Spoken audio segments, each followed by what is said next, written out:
eu fui estudar, né? Eu ainda não tinha lido o livro de Eclesiastes, quando o pastor me convidou para vir pregar hoje. Eu falei, eu preciso ler do início ao fim, porque eu preciso saber o sentido desse livro. E estudando sobre o livro de Eclesiastes, quem escreveu foi Salomão, o filho de Davi.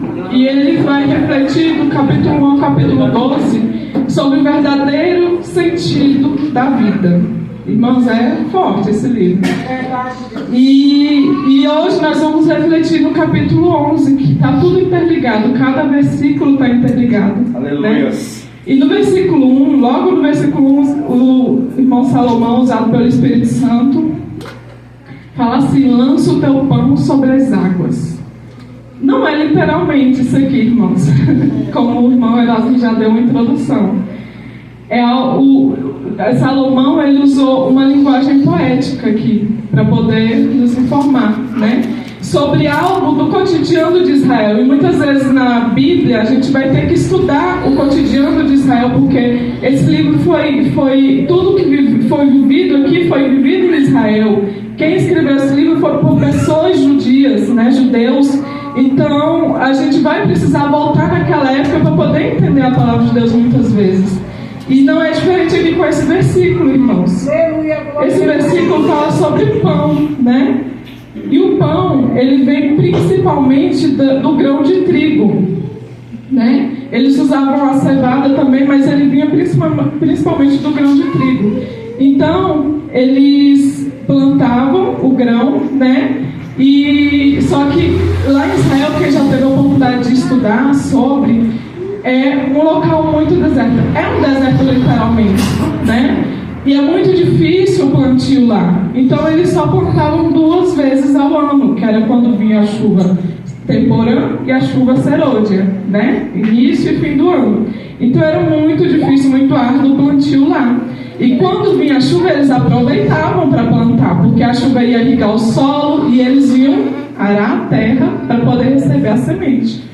Só que, irmãos, muitas vezes a colheita que eles faziam, essa chuva que vinha, né, ou a colheita que eles faziam, não era o suficiente, né? Eles plantavam, eles aravam, e tudo que eles plantavam, eles tinham que estocar. Por quê? Porque a primeira chuva vinha mais ou menos em março, abril, e aí eles plantavam, mais ou menos era 120 dias para o trigo poder vingar, né? E aí depois eles tinham que esperar esse processo para poder colher. Quando eles colhiam, é que aí eles se estocavam, e esse estoque deveria durar até a próxima chuva, né? Olha só que difícil para eles, olha que pesado era o cotidiano da agricultura deles. E aí, irmãos, quando Israel estocava, muitas vezes não era o suficiente, porque às vezes a chuva não vinha o suficiente, às vezes o grão não dava o suficiente. E aí chegava um momento que estava chegando a próxima chuva e eles se viam somente com uma porção, a última porção do estoque deles. E aí eles tinham que fazer uma difícil escolha: ou pegar aqueles últimos grãos e fazer seu último pão e se alimentar ali, ou eles deveriam usar a inteligência que o Senhor deu para eles, pegar aquela última porção, que seria o último pão deles, e plantar. Só que aí tem um porém: eles deveriam esperar o quê? 120 dias para poder colher. Tem um processo. Então, durante esse processo, eles iriam passar por um perrengue, irmãos, né? Eles iriam passar por um perrengue, então eles faziam essa escolha difícil, né? E aí, irmãos, depois que eles faziam essa escolha difícil, muitas vezes eles optavam por isso, né? Então, o que significa lança o seu pão sobre as águas? Porque a gente não é agricultor, né, irmãos? A gente não vive em Israel, a gente não vive no deserto. Então, a gente tem que trazer para os nossos dias, porque essa palavra aqui não está à toa. Deus, ele também chamou os gentios, que somos nós, né? Não somente os judeus. Então, essa palavra também é para nós. Vamos aplicar, né, nos nossos dias. O pão, ele vai simbolizar a semente, né? Como o irmão Erasmo já deu uma introdução aqui. As águas, né? Quando a chuva caía e a semente estava plantada, as águas caíam. Lança o pão sobre as águas. Depois de muitos dias, o quê? O processo de espera para germinar a semente. o achará, a colheita. Aleluia. Então, irmãos, sobre o que é que estamos falando aqui, essa palavra? O princípio da semeadura nas nossas vidas. Amém? Amém. E aí vamos começar a falar. Pegando nesse sentido que eu acabei de explicar aqui sobre o costume de Israel, ao semear, irmãos, na nossa vida, a gente vai ter que fazer escolhas difíceis, como eles tinham que fazer. A gente vai ter que abrir mão de certas coisas da nossa vida, como eles tinham que fazer naquela época. Se você quer semear em determinada área da sua vida, você vai ter que fazer coisas difíceis, você vai ter que perder algo, você vai ter que abrir mão de algo, você vai ter que esperar o processo para só depois você vir a colher, né? E aí, irmãos, depois disso, um exemplo prático. Eu refleti, no Espírito Santo refletindo, e uma vez eu já quis ser concurseira. E eu já tentei, só que eu desisti, não semeei o suficiente. E eu fiquei pensando, uma pessoa que quer passar no concurso público, por exemplo, vamos trazer para os nossos dias de hoje o princípio da semeadura. Ela quer colher o quê? Aprovação no concurso público. Ela vai ter que semear o quê? Estudos na vida dela, né? E aí ela vai ter que abrir mão de quê? De noites bem dormidas, de momentos com a família, né? E aí ela vai ter que aguardar o tempo para chegar à prova, vai fazer a prova, aguardar o tempo do resultado. E sabe, irmãos, muitas vezes esse resultado não é o que a gente espera. Não é porque a gente está ali arriscando na semeadura, no plantio, que aquela semente vai vingar. Pode ser que não aconteça. E aí, irmãos, Deus nos ensina uma coisa, é onde entra a nossa fé. É o viver pela fé. É o perseverar e continuar semeando, né? E eu não continuei semeando nessa área da vida, né? Mas glória a Deus, Deus tinha outra coisa para a minha vida e hoje em dia tenho colhido em outras áreas. Trazendo para o casamento, por exemplo, o princípio da semeadura. O que você espera de um casamento quando você se casa? Não é um casamento estruturado, não é colher um casamento estruturado, sem brigas, né, abençoado. E para que a gente colha isso, a gente tem que plantar o que, irmãos? O amor, não amor só falado, o amor vivido, o amor demonstrado, né? A gente tem que plantar paciência, reciprocidade, se doar um ao outro. Essa é uma das áreas que eu tenho mais aprendido, irmãos, que é uma das áreas que eu tenho mais batido a cabeça, né? Irmãos já sabem, eu já falei aqui várias vezes. E não, é uma das áreas mais difíceis. A outra área mais difícil ainda é a nossa área espiritual, quando a gente vai tentar semear na nossa área espiritual. E muitas vezes a gente negligencia essa área. A gente semeia em todas as áreas da nossa vida, profissional, conjugal, dos filhos e tudo mais. Mas chega na área espiritual, a gente começa a cambalear, né? Começa a desistir no meio do caminho, né? E para você ter, muitas vezes na nossa vida espiritual, a gente quer colher um relacionamento íntimo com Deus. Quer colher visões, quer colher os dons de Deus na nossa vida. Quer que Deus nos mostre o sobrenatural dele. E a gente não faz o mínimo, que é semear tempo com Deus. Quanto tempo você tem semeado? Quanto tempo com Deus você tem semeado na tua vida? Você sabe o teu chamado, não sabe? Eu sei do meu. Eu sei que eu muitas vezes falei nessa área de aqui, de não semear tempo com Deus na minha vida. Então, se você quer colher bênçãos do céu espirituais na sua vida, porque tudo aqui é passageiro, irmãos. Deus, ele vai fazer com que a gente aproveite o mundo aqui, tudo que a gente venha colher, mas o principal que a gente tem que focar é nisso. E aí, irmãos, para não prolongar muito, a gente faz uma reflexão aqui, uma observação. A gente observa que em cada área da nossa vida, a gente precisa plantar. A gente precisa aplicar o princípio da semeadura na nossa vida, para que a gente venha colher. Então, eu citei aqui três áreas, né? Mas você vai olhar vai fazer essa observação. Nem que você tenha que escrever uma listinha em casa. Eu quero colher o que na presença de Deus? Eu quero colher o que? Qual é o meu objetivo? O que eu preciso fazer para a minha vida ter um sentido? E aí você vai anotar. E aí você vai olhar e vai falar, e agora? O que eu preciso semear na minha vida? O que eu preciso abrir mão da minha vida durante a semeadura? Eu vou passar por alguma dificuldade, você vai pensar, mas eu não vou parar. Não vou parar, porque eu quero atingir aquele objetivo. Eu quero fazer aquela colheita, né? Na presença do Senhor. Não esqueça, porque a gente é crente. Aleluia, glória a Deus. Glória a Deus. Aleluia, glória a Deus. Glória a Deus, eu dou glória a Deus aí. Aleluia. Aleluia, glória a Deus. Continuando aqui. Glória a Deus. Irmãos, e aí, como eu falei no início, cada versículo está interligado um com o outro, né? Porque aqui esse capítulo 11, ele vem falar sobre o princípio da semeadura na nossa vida, que é uma das coisas que vai dar sentido na nossa vida, né? E aí, o versículo 4 vai dizer assim: quem observa o vento nunca semeará, e o que olha para as nuvens nunca cegará. E o que é que esse versículo quer nos mostrar aqui, né? Muitas vezes, irmãos, quando eles plantavam lá, digamos que o agricultor vai começar a semear ali. Aí ele começa a se preocupar, poxa, a chuva ainda não veio, e agora? Será que vai ter chuva o suficiente para eu poder plantar? Será que vai regar o suficiente para a semente crescer?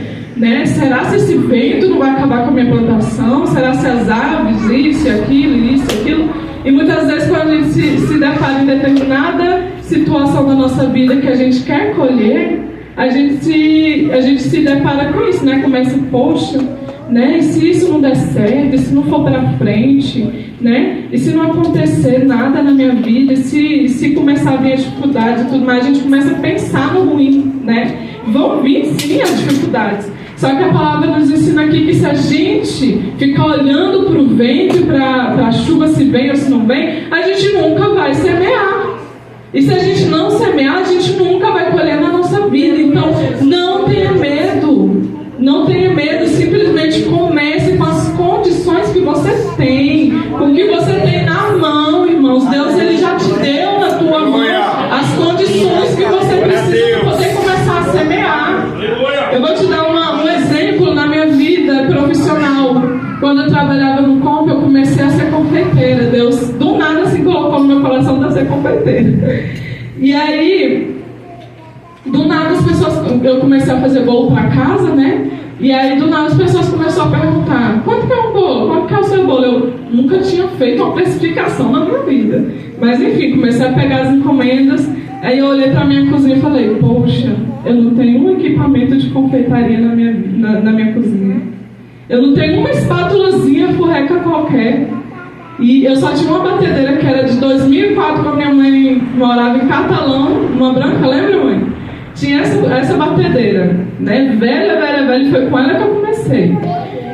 Decoração de bolo, eu usava faca, eu usava garfo. Deus da criatividade, irmãos, receba. E aí eu fui com o que eu tinha. Olha só, irmãos, se eu parasse ali e falasse: olha, eu não vou pegar essa encomenda não, porque eu não tenho os equipamentos suficientes, eu não tenho tal equipamento. Você vai conversar, eu conversava: eu tenho assim, esse assado, pode ser assim? Eu vou fazer assim, tudo bem? Pode. E foi aí que começou, irmãos. E se eu tivesse olhado para aquilo e falar: eu não vou fazer enquanto eu não tiver meus equipamentos, enquanto eu não tiver as condições necessárias para poder começar a semear nessa área da minha vida, eu não estaria colhendo o que Deus, né, lançou sobre a minha vida hoje, irmãos. Vocês têm visto a minha caminhada, quem está há mais tempo comigo, vocês têm visto a minha caminhada. Eu comecei a confeitar, eu já estava aqui, né? Vocês têm visto o que eu e meu marido têm colhido. Então, irmãos, não espere as condições favoráveis, os equipamentos e tudo mais, as melhores sementes na sua vida para você começar a semear. Só comece, Deus já te deu na tua mão. Ele já te deu a criatividade, Ele já te deu a inteligência, só comece. Amém? E aí, irmãos, aqui no versículo 5, vai nos falar vou ler aqui e aí eu vou discorrer. Assim como tu não sabe, quem quiser ir acompanhando, né, irmãos? Que aqui a gente é crente, a gente não obstrui a palavra de ninguém, tá? Você tem que acompanhar junto com a gente. Assim como tu não sabes qual o caminho do vento, nem como se formam os ossos no ventre da que está grávida, assim também não sabe as obras que Deus faz, todas essas coisas. E o que Deus quer falar aqui com a gente? Isso aqui é uma ligação como se fosse no versículo 4 também, né? Eu entendi aqui, irmãos, que viver é um risco. Só de você estar vivo, você já está correndo risco. E se você for ficar olhando para tudo que possa acontecer na sua vida, você paralisa. O medo vai te paralisar, a covardia vai te paralisar, né? As preocupações, as aflições, se você focar nisso, vai te paralisar e você nunca vai plantar e você nunca vai colher. Então o segredo é: corra o risco. Corra o risco. Porque é Deus que garante, irmãos. A gente não tá falando, eu não sou coach aqui, não. Eu não sou uma pessoa que corre o risco que você vai ver. Não, é Deus que garante. Glória a Deus. É Deus. A gente é um pouco diferenciado, irmãos. A gente tem um Deus soberano, que é Ele que manda a chuva para regar a sua semente. Receba isso na tua vida, irmãos. Receba isso na tua vida. Fiquei emocionada, sabe? Um Deus desse é maravilhoso, né? O próximo versículo aqui, irmãos, que fala também sobre a semeadura é: pela manhã, versículo 6, tá? Pela manhã, semeia a tua semente, e à tarde não retires a tua mão, porque tu não sabes qual prosperará, se essa ou se aquela, ou se ambas igualmente serão boas. E aí o que eu entendi desse versículo, né? Você já começou a semear com o que você tem, não foi? Beleza, começou a semear com o que você tem. No meio do caminho vai acontecer o quê? Vento, tempestades, dificuldades, né? E aí tu vai parar no meio do caminho? Tu vai perder tudo que tu já fez?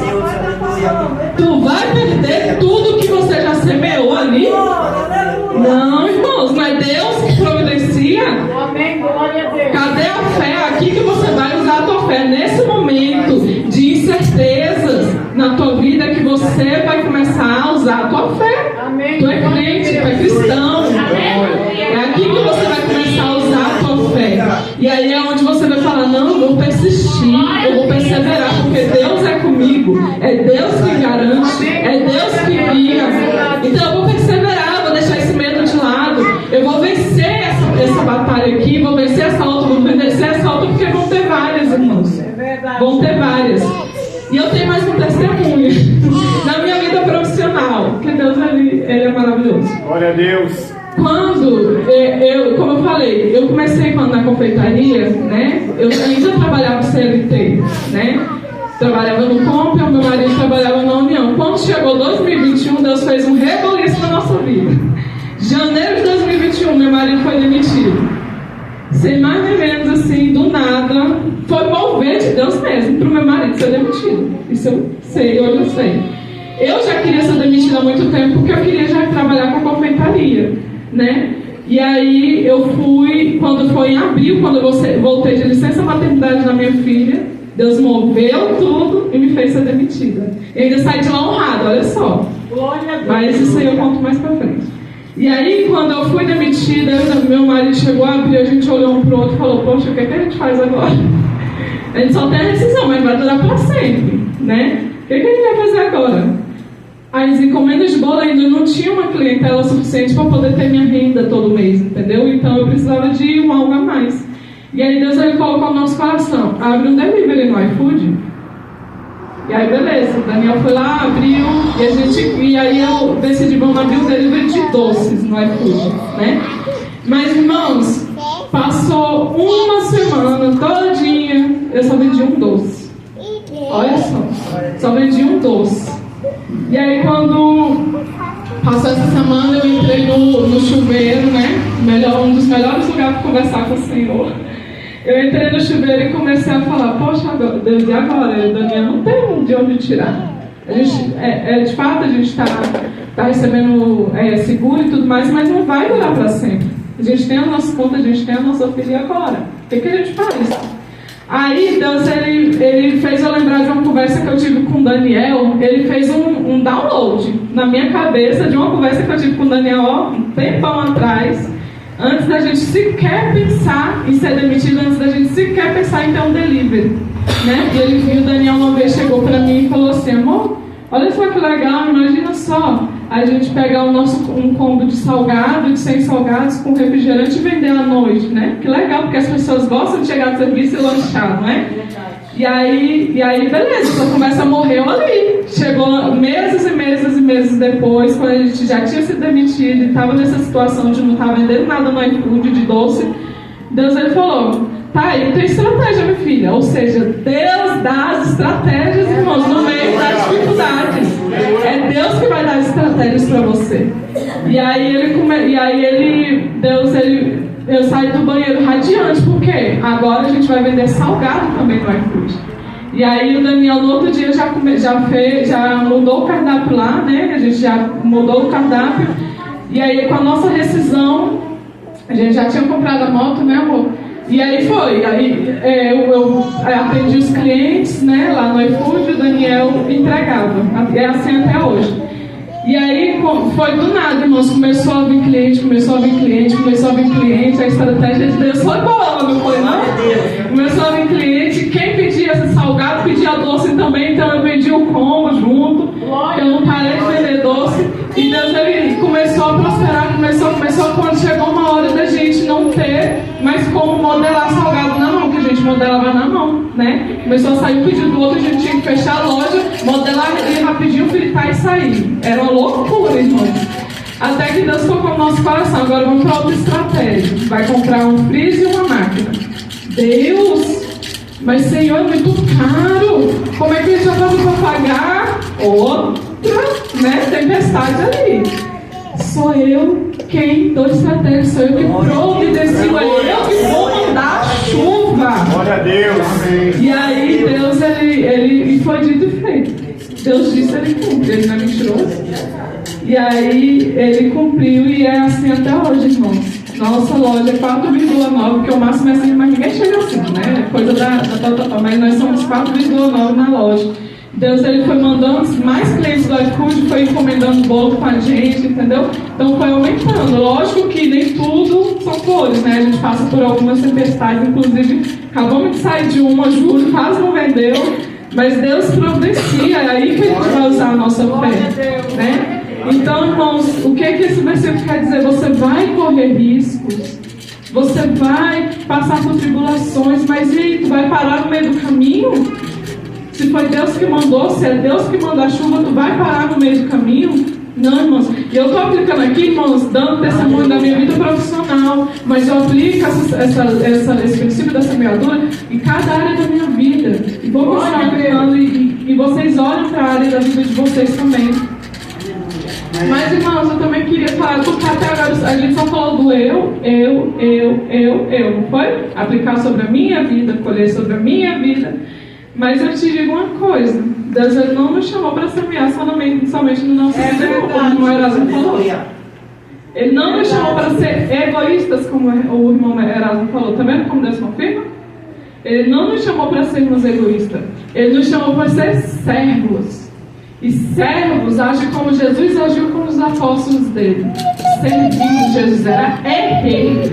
Jesus é o Senhor dos senhores. Ele serviu a terra para Moisés. Então Deus não nos chamou somente para pensar no nosso eu. Não nos chamou para pensar no nosso ego. Ele nos chamou para servir ao próximo também. Amém. Né? E é exatamente o que o versículo 2 vai dizer, que o Erasmo também já confirmou. Eu falei, eita Deus maravilhoso, só confirmando as coisas. Glória a Deus. E aí ele falou assim, no versículo 2, tá? Reparte com 7, ainda com 8, porque não sabes o mal que haverá sobre a terra. Né?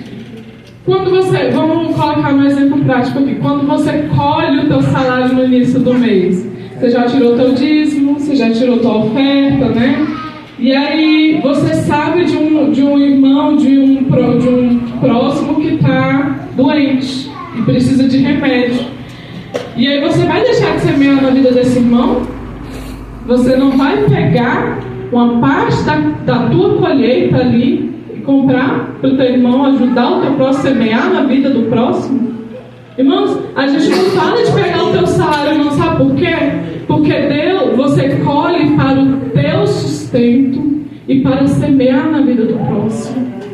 Tu colhe, é para esses dois princípios, é para o teu sustento e para semear na vida do próximo. Aleluia, glória a Deus. Então, irmãos, se você tiver a oportunidade de ajudar o teu próximo, que eu sei que vai aparecer, Deus não deixa a gente sem oportunidade, não. Semeie, irmãos. A palavra de Deus fala que aquele que tem como fazer o bem e não faz, comete pecado. Verdade, Jesus. Então faça, irmãos. E aí, irmãos, refletindo sobre esse versículo também, o Espírito Santo de Deus começou a, me lembrar um bocado de coisa aqui na minha mente. E aí ele falou assim, às vezes o irmão não está precisando só de bem material, não, irmãos. Às vezes ele não está precisando do alimento que alimenta o corpo. Às vezes ele está precisando daquele alimento que alimenta o espírito, que sustenta o espírito dele. E muitas vezes tem irmão que não sabe, não é só irmão aqui na igreja, não, o próximo lá fora que tu não conhece.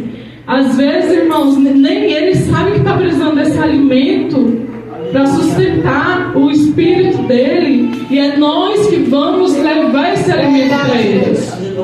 E Deus começou a me fazer refletir, irmãos, e refletir. E aí ele me fez lembrar da parábola do semeador, E aí eu fui refletir na parábola do semeador, o Espírito Santo foi me falando assim, muitas vezes a gente se coloca somente como o semeador, como o pregador, E realmente, nós somos portadores da palavra do Senhor, nós somos semeadores sim. Mas Deus ele me fez chegar a uma conclusão que o maior semeador é Jesus. Fácil, O maior semeador é Jesus. Então ele não é só nós que vamos semear o próximo. Jesus vai semear nós e nós primeiro. É verdade. Só que, irmãos, muitas vezes Jesus saiu a semear, E ele vai encontrar alguns terrenos por aí. Ele vai encontrar um terreno pedregoso dentro e fora da igreja, tá? Onde esse terreno cheio de pedras é um terreno onde as tribulações vão vir. A semente do Senhor, a palavra de Deus, A semente representa a palavra de Deus aqui na palavra do semeador. A palavra de Deus vai até cair no teu coração, na terra cheia de pedras. Mas por ter tanta pedra, ela não vai criar raízes. E aí ela não vai dar frutos. E aí essa pessoa vem as perseguições, vem as injustiças, as tribulações, e essa pessoa não permanece fiel ao Senhor, não permanece na presença de Deus. E às vezes Jesus, ele semeia também uma palavra, e essa palavra cai num terreno cheio de espinhos, por exemplo.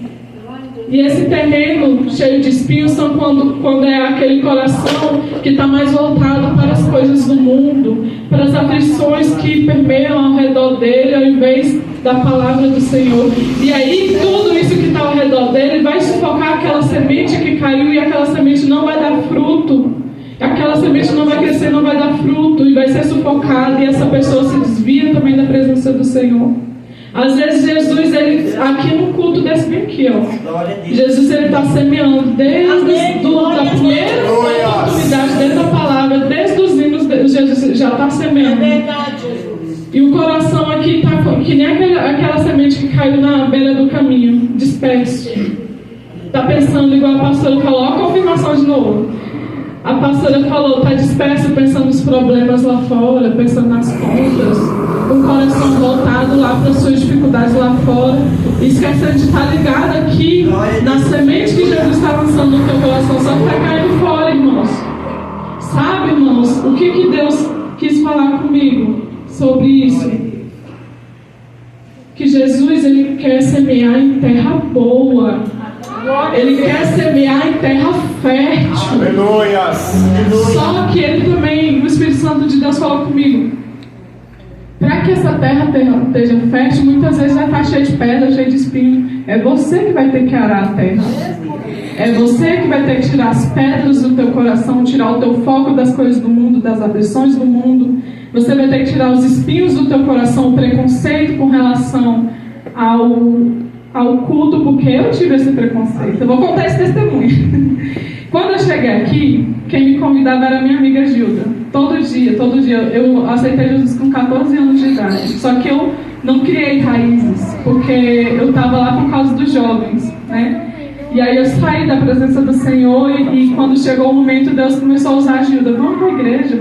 Ela lançou na semente. Vamos para a igreja. E aí Deus me fez eu ter um sonho sobre o arrebatamento e eu vim. Cheguei aqui, eu comecei a reparar no ventilador, comecei a olhar o som, comecei a olhar o jeito que a pastora se vestia. Eu falei, não vou me vestir desse jeito nunca. Falei mesmo, Espírito Santo. Falei mesmo, Espírito Santo. Não vou gritar nunca aqui nesses pastores aí, não. Não vou, não. Que isso, pra que gritar? Falei, irmãos, eu não sou hipócrita. Eu não sou perfeito, irmãos. Eu não sou hipócrita. Eu falei, não vou nunca gritar, não. Gritar glória a Deus desse jeito aí, pra que esse escândalo desse jeito? Eu falei sozinha na minha mente. Pois o Espírito, foi a primeira vez que eu senti o Espírito Santo, foi forte, irmão. O Espírito Santo de Deus, ele fala muito à minha consciência, ele bate muito no martelo, muito à minha consciência. E nesse dia foi a primeira vez que eu entendi isso. Ele falou, fecha os teus olhos e louva. Você não está aqui para olhar para o fulano, para ciclano, para estrutura, você não está aqui, é para me adorar. Fecha os teus olhos e louva, fecha os teus olhos e me adora. Quer ser curada? Porque eu vinha de um princípio de depressão. Quer ser curada? Me adore. Quer que as injustiças parem na tua vida? Que eu estava sofrendo injustiça lá? Quer que eu te honre lá naquele lugar? Me adore. Quer receber as bênçãos na minha vida? Eu me adore. Você não está aqui para olhar para o fulano, não. Você não está aqui, não, irmãos. Você está aqui para adorar o Senhor. Deus. Cara, esse dia eu chorei muito. Foi a primeira vez que eu senti o Espírito Santo de Deus. Você está aqui é para cultuar. Então, irmãos, a minha semente, a semente que Jesus estava lançando aqui, estava caindo fora, até aqui. Eu tirei esses espinhos, eu tirei essas pedras, né? E deixei a minha terra fértil, eu irriguei, eu arei. Aí sim, Jesus foi lançando a terra e essa semente foi caindo. E ela foi crescendo, foi dando fruto, e vocês estão vendo o resultado aqui hoje. E ainda tem muita coisa ainda para acontecer na minha vida. E aí, irmãos, eu quero deixar aqui um último versículo. Eu estou adiantado, estou no tempo, vamos falando aí. Eu estou aqui do jeito que o Espírito Santo quiser, amém? Eu quero deixar aqui um último versículo que o Senhor me fez refletir nesse mesmo capítulo. Olha só que capítulo rico, irmão. Só o capítulo 11, olha o tanto de coisa que a gente aprendeu já. Imagina o livro todo, imagina a Bíblia de capa a capa. Oh, glória, né? E aí, irmãos, olha, eu estou gritando agora, eu disse que não queria gritar, o que é que Deus faz na nossa vida, não é mesmo? Então, irmãos, o versículo 8 vai dizer assim, ó. Mas se o homem viver muitos anos e em todos eles se alegrar, também deve se lembrar dos dias das trevas, porque hão de ser muitos. Tudo que sucede é vaidade. O que é que o Senhor me falou aqui nesse versículo? Você semeou, você esperou o tempo da colheita, né? Passou pela dificuldade da colheita, da semeadura, e aí você colheu. Você repartiu com o teu irmão, a gente aprendeu tudo isso. E você vai aproveitar aquilo que você colheu, que ficou para você. Deus, Ele quer que você aproveite. Verdade. Ele quer que você aproveite cada momento, cada colheita que Ele regou sobre a sua vida. Mas, irmãos, não esqueça das trevas que você passou para chegar até ali. E essas trevas que você passou, você tem que reconhecer que era Deus que estava com você. Que em cada dificuldade foi Deus que providenciou a chuva para a tua semente crescer e você está podendo colher agora. Sabe por quê, irmãos? Deus me fez refletir assim. Muitas vezes a gente chega aqui na igreja querendo bênçãos e bênçãos e bênçãos na nossa vida. Deus, Ele semeia, você semeia na presença do Senhor, você passa o processo e você colhe. Quando você colhe, você esquece que Deus existe. Olha só, você se desvia, você finge que não foi Deus que providenciou toda aquela chuva para a sua semente crescer, né? O que acontece muito dentro das igrejas. Que nós não sejamos nenhum desses, que nós saibamos reconhecer que em cada dificuldade era Deus que trabalhava. Que nosso egocentrismo, nosso ego não cresça, achando que foi pelas nossas mãos. Não, a gente foi um instrumento ali. Porque quem providenciou tudo foi Deus.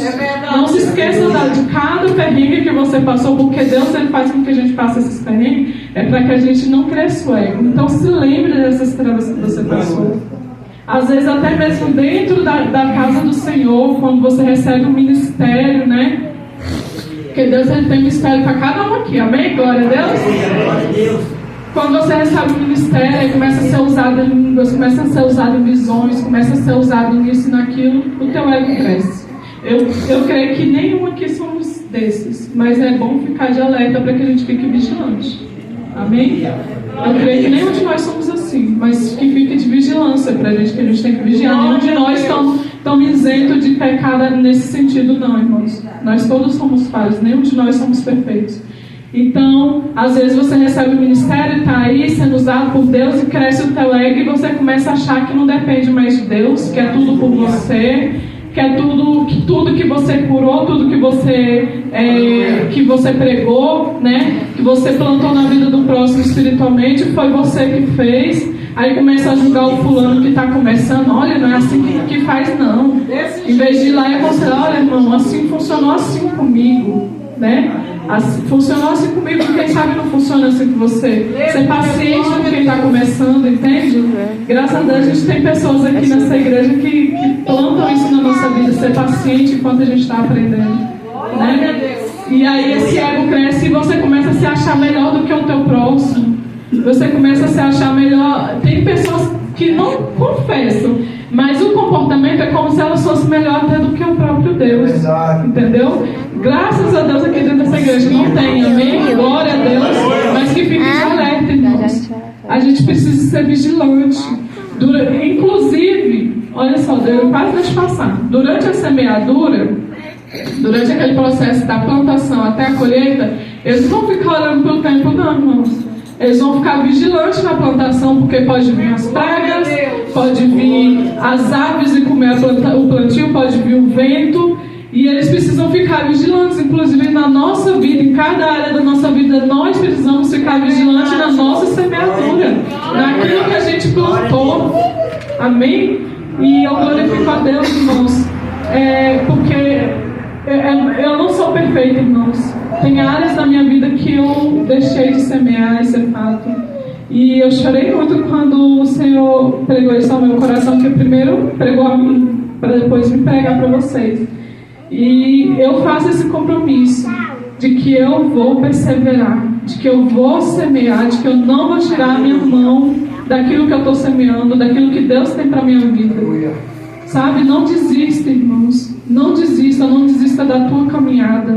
Amém, glória a Deus. Não desista. Eu quase desisto por várias vezes por causa de uma palavra que uma pessoa falou para mim, uma palavra que eu escutei de tal pessoa dentro da igreja. Eu já tentei, irmãos, já pensei em desistir por causa de irmãos, mas a partir do momento que o Senhor falou, foque em mim, tu veio e foi me adorar, Ele fica me lembrando disso constantemente.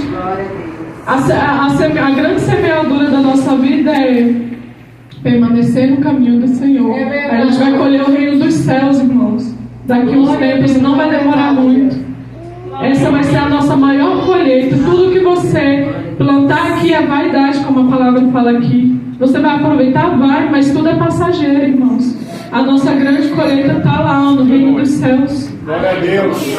Nossa grande colheita, então não tira o foco, principalmente dessa área da tua vida, da tua área espiritual. Não tira a tua mão diante das dificuldades. Não desista diante das dificuldades. Irmãos, eu fiz o compromisso com o Senhor, não importa o que eu for passar, não importa quantas vezes eu cair, porque eu peco, irmão. Pensa a pessoa que peca. Eu falei, não vai me fazer parar. Eu vou me consertar. Eu vou me envolver na tua obra. E eu sei que um dia eu vou colher o reino dos céus que o Senhor me prometeu. E eu profetizo isso sobre a vida de cada um de vocês. Eu quero orar pelos irmãos. Peço que todos fiquem de pé. Eu deixo a palavra sobre